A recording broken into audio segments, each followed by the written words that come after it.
Hi friends, welcome to Sabbath School Daily, where we've been studying from this lesson right here, 3 Cosmic Messages.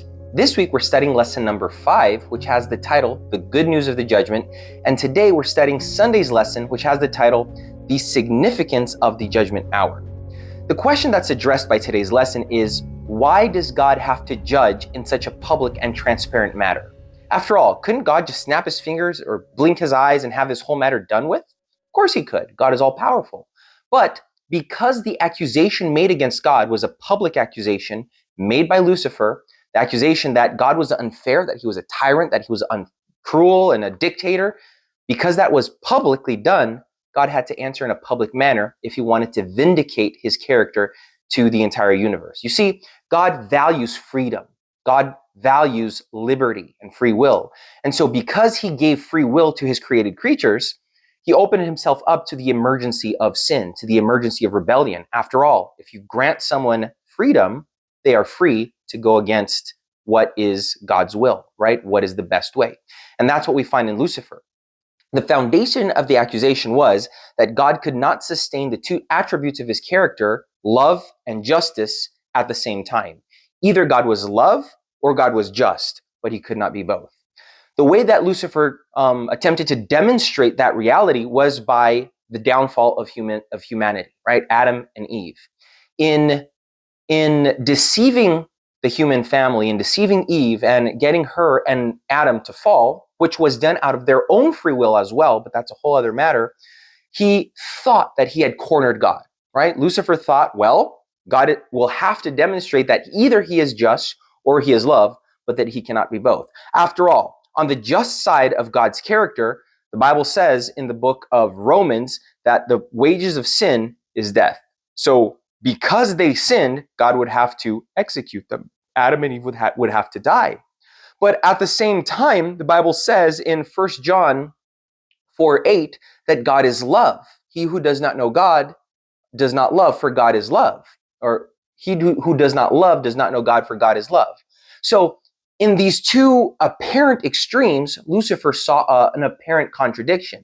Either God demonstrates his justice by allowing or killing Adam and Eve, they have to die, the wages of sin is death, or God forgives them, demonstrating his love, but at the same time contradicting his justice. So Lucifer at that point thought that he had cornered God. Now, at the foundation of this whole topic, of this whole conversation, is our verse for the day, which is Revelation chapter 14, verse 6 and 7, that says this.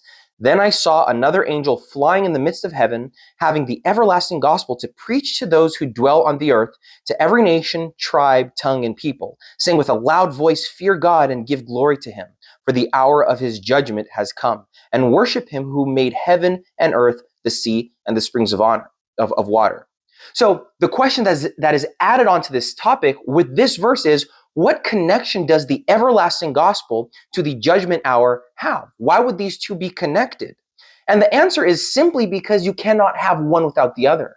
Without the everlasting gospel, there wouldn't be a need for a judgment hour. And without a judgment hour, you wouldn't really see the truth behind the everlasting gospel.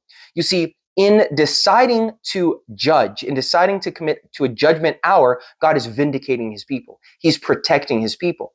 The eternal news of the gospel, or the eternal gospel, the everlasting gospel, that is God's commitment to love, to mercy, to grace, to the fact that he loves. After all, the Bible says in John 3:16 that God so loved the world that he gave.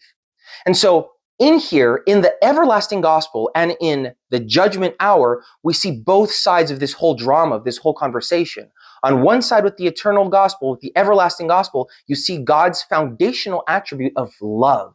He loves. After all, the word gospel literally means good news. Good news. So in providing an everlasting gospel, God is providing the good news that he loves, and that he loves eternally. After all, it's an everlasting gospel. But on the other side, by proclaiming the judgment hour, God is also demonstrating that he is just, that he is fair. So in this last call for humanity, with this first warning, the everlasting gospel and the judgment hour come as a response, as an answer to Lucifer's first accusation that God could not be just and love at the same time. You find that combined in the final, in this first of the final last warnings of these first three of the first of these three angelic warnings.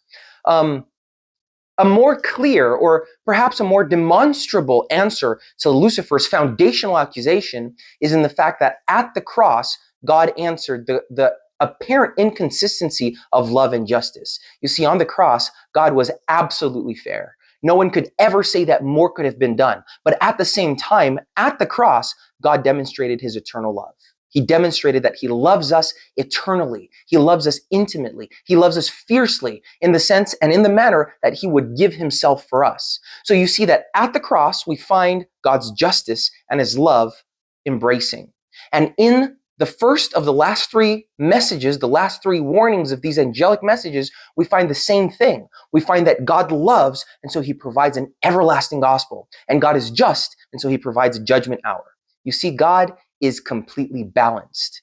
Lucifer, in thinking that he was cornering God, was actually providing the route for the Lord to vindicate his own name, for the Lord to convince the universe or demonstrate to the universe that he is love, but that he is also just and fair. I believe that the lesson puts it in a really good way. The lesson says it is part of God's ultimate solution to the sin problem.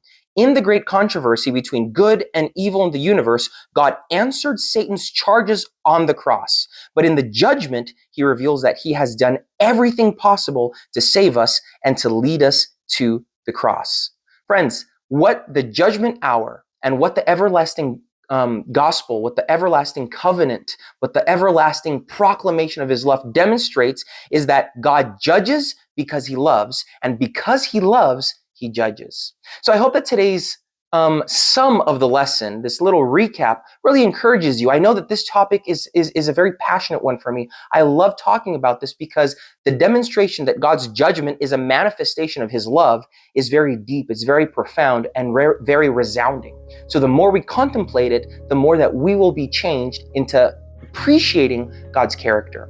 I hope that you really study your lesson, look up these memory verses and Bible texts, fill out the questions. That will go a long way into confirming this content in your memory. Also, please remember to like, to share, and to subscribe to our videos. We release one every day, and so I hope that I see you again here tomorrow for another Sabbath School Daily.